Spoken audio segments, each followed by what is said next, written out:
ಆಕಾಶವಾಣಿ ಪ್ರದೇಶ ಸಮಾಚಾರ ಓದುತ್ತಿರುವವರು ವಿಜಯಲಕ್ಷ್ಮೀ ನಾಗರಾಜು.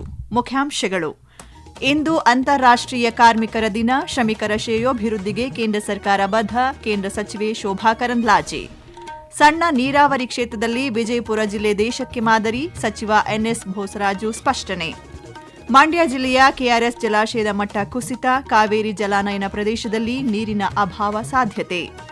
ನಾಡಿನೆಲ್ಲೆಡೆ ಇಂದು ಬುದ್ಧ ಜಯಂತಿ. ಗಣ್ಯರಿಂದ ಶುಭಾಶಯ. ಹಾಗೂ ಕೊಡವ ಕೌಟುಂಬಿಕ ಹಾಕಿ ಪಂದ್ಯಾವಳಿಗೆ ನಾಳೆ ತೆರೆ. ಫೈನಲ್ನಲ್ಲಿ ಕುಲ್ಲೇಟಿರ ಮತ್ತು ಚಪ್ಪುಡಿರ ತಂಡಗಳು ಸೆಣಸಾಟ. ಇಂದು ಅಂತಾರಾಷ್ಟ್ರೀಯ ಕಾರ್ಮಿಕರ ದಿನ. ಸಾಮಾಜಿಕ ಜಾಲತಾಣದಲ್ಲಿ ಪೋಸ್ಟ್ ಮಾಡಿರುವ ಮುಖ್ಯಮಂತ್ರಿ ಸಿದ್ದರಾಮಯ್ಯ, ಲಕ್ಷಾಂತರ ಜನರ ಕಠಿಣ ಪರಿಶ್ರಮದ ಮೇಲೆ ನಮ್ಮ ಪ್ರಗತಿ ನಿರ್ಮಾಣವಾಗಿದೆ. ಈ ದಿನದಂದು ಪ್ರತಿಯೊಬ್ಬ ಕಾರ್ಮಿಕರನ್ನು ಗೌರವಿಸಲಾಗುತ್ತದೆ ಹಾಗೂ ರಕ್ಷಿಸಲಾಗುತ್ತದೆ. ಕಾರ್ಮಿಕರ ಘನತೆ, ನ್ಯಾಯ ಖಚಿತಪಡಿಸಿಕೊಳ್ಳಲು ನಾವು ಬದ್ಧರಾಗಿದ್ದೇವೆ ಎಂದು ತಿಳಿಸಿದ್ದಾರೆ. ಭಿಕ್ಷೆ ಬೇಡುವ ಕೈಗಳಿಗಿಂತ ದುಡಿಯುವ ಕೈಗಳು ಉತ್ತಮ. ಎಲ್ಲಾ ದುಡಿಯುವ ಜನರಿಗೆ ಗೌರವಯುತ ನಮನಗಳು. ರಾಷ್ಟ್ರದ ಪ್ರಗತಿ ಮತ್ತು ಕುಟುಂಬದ ಉನ್ನತಿಗಾಗಿ ಹಗಲಿರುಳು ಶ್ರಮಿಸುವ ಕಾರ್ಮಿಕ ವರ್ಗಕ್ಕೆ ಉಪಮುಖ್ಯಮಂತ್ರಿ ಡಿಕೆ ಶಿವಕುಮಾರ್ ಸಾಮಾಜಿಕ ಜಾಲತಾಣದಲ್ಲಿ ಶುಭಾಶಯ ಕೋರಿದ್ದಾರೆ.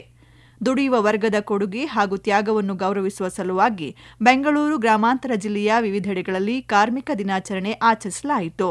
ದೊಡ್ಡಬಳ್ಳಾಪುರದ ಕೈಗಾರಿಕಾ ಪ್ರದೇಶದ ವಿವಿಧ ಕಾರ್ಖಾನೆಗಳಲ್ಲಿ ಕಾರ್ಮಿಕರ ದಿನಾಚರಣೆ ಅಂಗವಾಗಿ ಸಿಐಟಿಯು, ಕಾರ್ಮಿಕ ಸಂಘಟನೆಗಳ ಜಂಟಿ ಸಮಿತಿ ಸೇರಿದಂತೆ ವಿವಿಧ ಕಾರ್ಮಿಕ ಸಂಘಟನೆಗಳಿಂದ ಧ್ವಜಾರೋಹಣ ಮಾಡಿ ಕಾರ್ಮಿಕ ದಿನಾಚರಣೆ ಮಹತ್ವ ಸ್ಮರಿಸಲಾಯಿತು.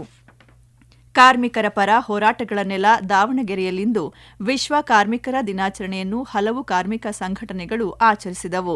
ನಗರದ ಜಯದೇವ ವೃತ್ತದಲ್ಲಿ ಭಾರತೀಯ ಕಮ್ಯುನಿಸ್ಟ್ ಪಕ್ಷದ ನೂರಾರು ಪದಾಧಿಕಾರಿಗಳು ಮತ್ತು ಕಾರ್ಮಿಕರು ಬೃಹತ್ ಮೆರವಣಿಗೆ ನಡೆಸಿ ಸರ್ಕಾರಗಳ ಕಾರ್ಮಿಕರ ವಿರೋಧಿ ಕಾನೂನುಗಳನ್ನು ಖಂಡಿಸಿದರು.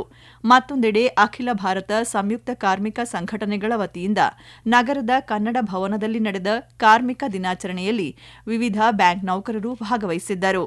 ಚಿಕ್ಕಮಗಳೂರು ನಗರದ ಬೋಳರಾಮೇಶ್ವರ ದೇವಾಲಯದ ಆವರಣದಲ್ಲಿ ಇಂದು ವಿವಿಧ ಕಾರ್ಮಿಕ ಸಂಘಟನೆಗಳಿಂದ ಕಾರ್ಮಿಕ ದಿನಾಚರಣೆ ನಡೆಯಿತು.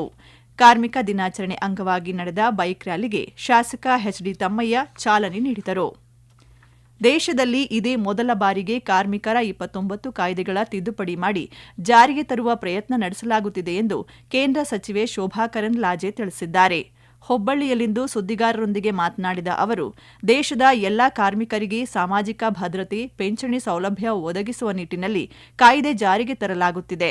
ದೇಶದಲ್ಲಿ ಅಸಂಘಟಿತ ಕಾರ್ಮಿಕರು ದೊಡ್ಡ ಪ್ರಮಾಣದಲ್ಲಿದ್ದು, ಕಾರ್ಮಿಕರಿಗೆ ವಿವಿಧ ಸೌಲಭ್ಯಗಳನ್ನು ಒದಗಿಸಲು ಕೇಂದ್ರ ಸರ್ಕಾರ ಬದ್ಧವಾಗಿದೆ ಎಂದು ಸ್ಪಷ್ಟಪಡಿಸಿದ್ದಾರೆ. ಸ್ಪೆಷಲಿ ಕರ್ನಾಟಕ ರಾಜ್ಯದಲ್ಲಿ ಯಾವ ಬಿಲ್ಡಿಂಗ್ ಕನ್ಸ್ಟ್ರಕ್ಷನ್ ವರ್ಕರ್ಸ್ ಇದು ಸೆಸ್ ಕಲೆಕ್ಷನ್ ಆಗ್ತಾ ಇದೆ, 2% ಈಗೇನು ಆಗ್ತಾ ಇದೆ. ಪ್ರತಿ ವರ್ಷ ಸುಮಾರು 15,000 ಕೋಟಿಯಷ್ಟು ಇದರಲ್ಲಿ ಸಂಗ್ರಹ ಆಗ್ತಾ ಇದೆ. ಇದನ್ನು ಯಾವುದೇ ರೀತಿಯಲ್ಲಿ ಕೂಡ ಸದುಪಯೋಗ ಮಾಡುವಂಥದನ್ನ ರಾಜ್ಯ ಸರ್ಕಾರಗಳು ಮಾಡ್ತಾ ಇಲ್ಲ.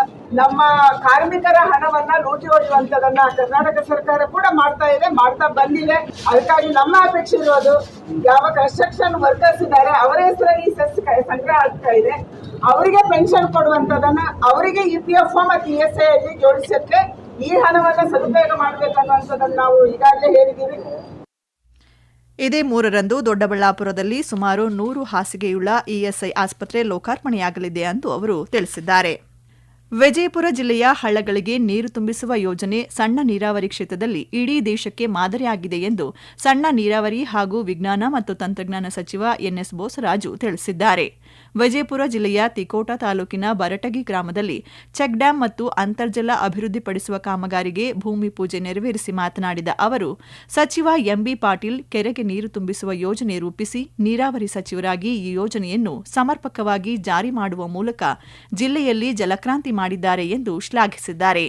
ಜಿಲ್ಲಾ ಉಸ್ತುವಾರಿ ಸಚಿವ ಎಂಬಿ ಪಾಟೀಲ್ ಮಾತನಾಡಿ, 176 ಹಳ್ಳಗಳಿಗೆ ಮಳೆಗಾಲದಲ್ಲಿ ಕಾಲುವೆಗಳ ಮೂಲಕ ನೀರು ತುಂಬಿಸಲಾಗುವುದು. ಇದರಿಂದ 400 ಕಿಲೋಮೀಟರ್ ವ್ಯಾಪ್ತಿಯಲ್ಲಿ ಅಂತರ್ಜಲ ಹೆಚ್ಚಾಗಲಿದೆ ಎಂದು ತಿಳಿಸಿದ್ದಾರೆ. ಮಂಡ್ಯ ಜಿಲ್ಲೆಯ ಕೃಷ್ಣರಾಜಸಾಗರದ ನೀರಿನ ಮಟ್ಟ ಬೇಸಿಗೆಯ ಹಿನ್ನೆಲೆಯಲ್ಲಿ ಕೇವಲ 15 ದಿನಗಳಲ್ಲಿ 8 ಅಡಿ ಕುಸಿದಿದೆ. ಪ್ರಸ್ತುತ ಡ್ಯಾಂನಲ್ಲಿ 92.9 ಅಡಿ ಮಾತ್ರ ನೀರು ಲಭ್ಯವಿದೆ. 124.8 ಅಡಿ ಎತ್ತರದ ಅಣೆಕಟ್ಟಿನಲ್ಲಿ ಕೇವಲ 92 ಅಡಿಯಷ್ಟು ಮಾತ್ರ ನೀರಿದ್ದು, ಮುಂಗಾರು ನಿಗದಿತ ಸಮಯಕ್ಕೆ ಆರಂಭವಾಗದಿದ್ದರೆ ಈ ಬಾರಿ ಕಾವೇರಿ ಜಲಾನಯನ ಪ್ರದೇಶದಲ್ಲಿ ನೀರಿನ ಅಭಾವ ಉಂಟಾಗುವ ಸಾಧ್ಯತೆಯಿದೆ ಎಂದು ಅಂದಾಜಿಸಲಾಗಿದೆ. ಕೆಆರ್ಎಸ್ ಅಣೆಕಟ್ಟಿನಿಂದ ಮಂಡ್ಯ, ಮೈಸೂರು, ಬೆಂಗಳೂರು ನಗರಗಳಿಗೆ ನಿತ್ಯ ಕುಡಿಯಲು 4,379 ಕ್ಯೂಸೆಕ್ ನೀರು ಬಳಕೆಯಾಗುತ್ತಿದೆ. ಮಂಡ್ಯ ಜಿಲ್ಲೆಯ ಕೃಷಿ ಬೆಳೆಗಳು ಬೇಸಿಗೆಯಲ್ಲಿ ಒಣಗಬಾರದೆಂದು ನಾಲೆಗಳಿಗೆ 1 ವಾರದಿಂದ ನೀರು ಹರಿಸಲಾಗುತ್ತಿದೆ. ಜೊತೆಗೆ ತಮಿಳುನಾಡಿಗೂ ನೀರು ಹೋಗುತ್ತಿದೆ. ಆದಾಗ್ಯೂ ತಕ್ಷಣಕ್ಕೆ ನೀರಿನ ಸಮಸ್ಯೆ ಇಲ್ಲ ಎಂದು ಅಧಿಕಾರಿಗಳು ತಿಳಿಸಿದ್ದಾರೆ. ಪ್ರದೇಶ ಸಮಾಚಾರ ಕೇಳುತ್ತಿದ್ದೀರಿ. ನಮ್ಮ ಎಲ್ಲಾ ರಾಷ್ಟ್ರೀಯ ವಾರ್ತೆಗಳು ಹಾಗೂ ಪ್ರದೇಶ ಸಮಾಚಾರ ಈಗ ಆಕಾಶವಾಣಿ ನ್ಯೂಸ್ ಕನ್ನಡ ಯೂಟ್ಯೂಬ್ ಚಾನೆಲ್ನಲ್ಲಿ ಲಭ್ಯ. ನಮ್ಮ ಎಕ್ಸ್ ಖಾತೆ ಮತ್ತು ಇನ್ಸ್ಟಾಗ್ರಾಂ ಖಾತೆ ಆಕಾಶವಾಣಿ ನ್ಯೂಸ್ ಕನ್ನಡ. ಹೆಚ್ಚಿನ ಮಾಹಿತಿಗಾಗಿ ನಮ್ಮ ಫೇಸ್ಬುಕ್ ಖಾತೆ AIR ಕನ್ನಡ ನ್ಯೂಸ್ ಅನುಸರಿಸಿ. ಮಾಹಿತಿಯ ಹೂರಣ ವಾರದ ಕಾರ್ಯಕ್ರಮ ಪ್ರಚಲಿತ ವಿದ್ಯಮಾನ ಪ್ರತಿ ಬುಧವಾರ 9:15ಕ್ಕೆ. ಇಂದು ನಾಡಿನೆಲ್ಲೆಡೆ ಬುದ್ಧ ಪೂರ್ಣಿಮೆ ಆಚರಿಸಲಾಗುತ್ತಿದೆ. ಈ ದಿನ ಗೌತಮ ಬುದ್ಧನು ಬಿಹಾರದ ಬೋಧಗಯಾದಲ್ಲಿ ಮಹಾಬೋಧಿ ವೃಕ್ಷದ ಅಡಿಯಲ್ಲಿ ಜ್ಞಾನೋದಯ ಪಡೆದ ದಿನವನ್ನು ಸೂಚಿಸುತ್ತದೆ. ಪ್ರಧಾನಿ, ರಾಷ್ಟ್ರಪತಿ, ಉಪರಾಷ್ಟ್ರಪತಿ ಸೇರಿದಂತೆ ಹಲವು ಗಣ್ಯರು ದೇಶದ ಜನತೆಗೆ ಬುದ್ಧ ಪೂರ್ಣಿಮೆಯ ಶುಭಾಶಯ ಕೋರಿದ್ದಾರೆ. ವಿಶ್ವಕ್ಕೆ ಶಾಂತಿ ಹಾಗೂ ಅಹಿಂಸೆಯ ಮಹತ್ವವನ್ನು ಬೋಧಿಸಿದ ಭಗವಾನ್ ಬುದ್ಧ ಜಯಂತಿಯನ್ನು ಬೆಂಗಳೂರು ಗ್ರಾಮಾಂತರ ಜಿಲ್ಲೆಯ ವಿವಿಧೆಡೆಗಳಲ್ಲಿ ಆಚರಿಸಲಾಯಿತು. ಭಗವಾನ್ ಗೌತಮ ಬುದ್ಧ ಅವರು ಇಡೀ ವಿಶ್ವದ ಬೆಳಕು ಎಂದು ಕೊಪ್ಪಳ ಶಾಸಕ ಕೆ. ರಾಘವೇಂದ್ರ ಹಿಟ್ನಾಳ ಅಭಿಪ್ರಾಯಪಟ್ಟಿದ್ದಾರೆ. ಜಿಲ್ಲಾಡಳಿತ, ಕನ್ನಡ ಮತ್ತು ಸಂಸ್ಕೃತಿ ಇಲಾಖೆ ಹಾಗೂ ನಗರಸಭೆ ಸಂಯುಕ್ತಾಶ್ರಯದಲ್ಲಿ ಇಂದು ನಡೆದ ಭಗವಾನ್ ಬುದ್ಧ ಜಯಂತಿ ಅಧ್ಯಕ್ಷತೆ ವಹಿಸಿ ಮಾತನಾಡಿದ ಅವರು, ತಮ್ಮ ಮನೆಯಲ್ಲಿದ್ದ ಸಿರಿ ಸಂಪತ್ತು ತ್ಯಜಿಸಿ ಸರಳ ಬದುಕಿಗೆ ಬಂದ ಬುದ್ಧ ಈ ಜಗತ್ತು ಕಂಡ ಮಹಾಮಹಿಮರಾಗಿದ್ದಾರೆ ಎಂದು ತಿಳಿಸಿದರು. ಸಮಾರಂಭದಲ್ಲಿ ಮಾಜಿ ಸಂಸದ ಕರಡಿ ಸಂಗಣ್ಣ, ಅಪರ ಜಿಲ್ಲಾಧಿಕಾರಿ ಸಿದ್ದರಾಮೇಶ್ವರ ಸೇರಿದಂತೆ ಹಲವು ಗಣ್ಯರ ಉಪಸ್ಥಿತರಿದ್ದರು. ಸರ್ವೋಚ್ಚ ನ್ಯಾಯಾಲಯ ರಾಷ್ಟ್ರದಾದ್ಯಂತ ಮಧ್ಯಸ್ಥಿಕೆ ಆಧಾರಿತ ತೀರ್ಪು ಮತ್ತು ವಿವಾದಗಳ ಸೌಹಾರ್ದಪೂರ್ಣ ಸಮನ್ವಯಕ್ಕಾಗಿ ಸಮಾಧಾನ ಸಮಾರೋಹವನ್ನು ಆಯೋಜನೆ ಮಾಡುತ್ತಿದೆ. ಸರ್ವೋಚ್ಚ ನ್ಯಾಯಾಲಯದಲ್ಲಿ ಧಾರವಾಡ ಜಿಲ್ಲೆಯ 188 ಪ್ರಕರಣಗಳು ಬಾಕಿವೆ ಎಂದು ಹುಬ್ಬಳ್ಳಿ ತಾಲೂಕು ಕಾನೂನು ಸೇವಾ ಸಮಿತಿಯ ಅಧ್ಯಕ್ಷರು ಹಾಗೂ ಪ್ರಧಾನ ಕೌಟುಂಬಿಕ ನ್ಯಾಯಾಲಯದ ನ್ಯಾಯಾಧೀಶರಾದ ವೀಣಾ ನಾಯ್ಕರ ತಿಳಿಸಿದ್ದಾರೆ. ಸರ್ವೋಚ್ಚ ನ್ಯಾಯಾಲಯವು ರಾಜ್ಯಕ್ಕೆ ಸಂಬಂಧಪಟ್ಟಂತೆ ಒಟ್ಟು 4,328 ಪ್ರಕರಣಗಳನ್ನು ಪೂರ್ವ ಸಮಾಧಾನ ಪ್ರಕ್ರಿಯೆಗೆ ಗುರುತಿಸಿದೆ. ಬ್ಯಾಂಕಿಂಗ್, ಆಸ್ತಿ ತೆರಿಗೆ, ಕೌಟುಂಬಿಕ ವಿವಾದಗಳು ಸೇರಿದಂತೆ ವಿವಿಧ ಪ್ರಕರಣಗಳನ್ನು ಜಿಲ್ಲಾವಾರು ವಿಂಗಡಿಸಿ ಎಲ್ಲಾ ಜಿಲ್ಲಾ ಮತ್ತು ಕಾನೂನು ಸೇವೆಗಳ ಪ್ರಾಧಿಕಾರಗಳಿಗೆ ಅಗತ್ಯ ಕ್ರಮ ಕೈಗೊಳ್ಳಲು ತಿಳಿಸಲಾಗಿದೆ ಎಂದಿದ್ದಾರೆ. ಈ ಒಂದು ಲೋಕ ಅದಾಲತ್ತು 21/8/26ರಿಂದ 23/8/2026ರವರೆಗೆ ಸ್ಪೆಷಲ್ ಲೋಕ ಅದಾಲತ್ ಅಂತ ಆಯೋಜಿಸಲಾಗಿದೆ. ಈ ಕಾನೂನಿನ ಅರಿವಿನ ಮುಖಾಂತರ ಪಕ್ಷಕಾರರಲ್ಲಿ ಕೂಡ ರಾಜಿ ಸಂಧಾನದ ಮೂಲಕ ಸಾಕಷ್ಟು ನಾವು ಪರಿಹಾರವನ್ನು ಶೀಘ್ರದಲ್ಲಿ ಪಡೆದುಕೊಳ್ಳಬಹುದು ಅನ್ನುವ ಒಂದು ವಿಚಾರ ಕೂಡ ಮಾನ್ಯ ಉಚ್ಚ ನ್ಯಾಯಾಲಯ ಈ ಮಾಧ್ಯಮದ ಮುಖಾಂತರ ಎಲ್ಲಾ ಜನರಿಗೆ ಅನುಕೂಲ ಆಗಲಿ ಅಂತ ಒಂದು ವ್ಯವಸ್ಥೆಯನ್ನ ಮಾಡಿದ್ದಿದೆ. ಕೊಡಗು ಜಿಲ್ಲೆಯ ನಾಪೋಕ್ಲಿವ್ನಲ್ಲಿ ಆಯೋಜಿಸಿರುವ ಕೊಡವ ಕೌಟುಂಬಿಕ 26ನೇ ವರ್ಷದ ಹಾಕಿ ಪಂದ್ಯಾವಳಿ ನಾಳೆ ಸಮಾರೋಪಗೊಳ್ಳಲಿದೆ.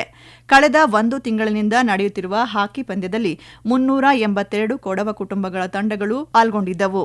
ಚೇನಂಡ ಕುಟುಂಬಸ್ಥರು ಆಯೋಜಿಸಿದ 26ನೇ ವರ್ಷದ ಹಾಕಿ ಪಂದ್ಯಾವಳಿಯ ಫೈನಲ್ನಲ್ಲಿ ನಾಳೆ ಕುಲೇಟಿರ ಮತ್ತು ಚಪ್ಪುಡಿರ ತಂಡಗಳು ಪ್ರತಿಷ್ಠಿತ ಕೊಡವ ಹಾಕಿ ಚಾಂಪಿಯನ್ ಟ್ರೋಫಿಗಾಗಿ ಸೆಣಸಲಿವೆ. ನಾಳಿನ ಸಮಾರೋಪ ಸಮಾರಂಭದಲ್ಲಿ ಕೇಂದ್ರ ಕ್ರೀಡಾ ಸಚಿವರಾದ ಡಾ ಮನ್ಸುಖ್ ಮಾಂಡವ್ಯ ಪಾಲ್ಗೊಳ್ಳಲಿದ್ದಾರೆ ಎಂದು ಕೊಡವ ಹಾಕಿ ಫೆಡರೇಷನ್ ಅಧ್ಯಕ್ಷ ಪಿಕೆ ಬೋಪಣ್ಣ ತಿಳಿಸಿದ್ದಾರೆ. ಕೊನೆಯಲ್ಲಿ ಮತ್ತೊಮ್ಮೆ ಮುಖ್ಯಾಂಶಗಳು.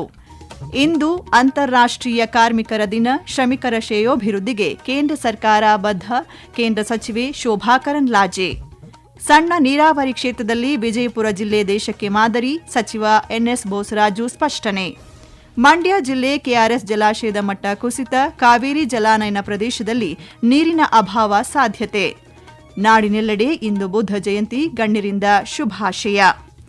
ಕೊಡವ ಕೌಟುಂಬಿಕ ಹಾಕಿ ಪಂದ್ಯಾವಳಿಗೆ ನಾಳೆ ತೆರೆ. ಫೈನಲ್ನಲ್ಲಿ ಕುಲ್ಲೇಟಿರ ಮತ್ತು ಚಪ್ಪುಡಿರ ತಂಡಗಳು ಸೆಣಸಾಟ. ಇಲ್ಲಿಗೆ ಪ್ರದೇಶ ಸಮಾಚಾರ ಮುಗಿಯಿತು. ನಮ್ಮ ಮುಂದಿನ ವಾರ್ತಾ ಪ್ರಸಾರ ಸಂಜೆ 6:40ಕ್ಕೆ.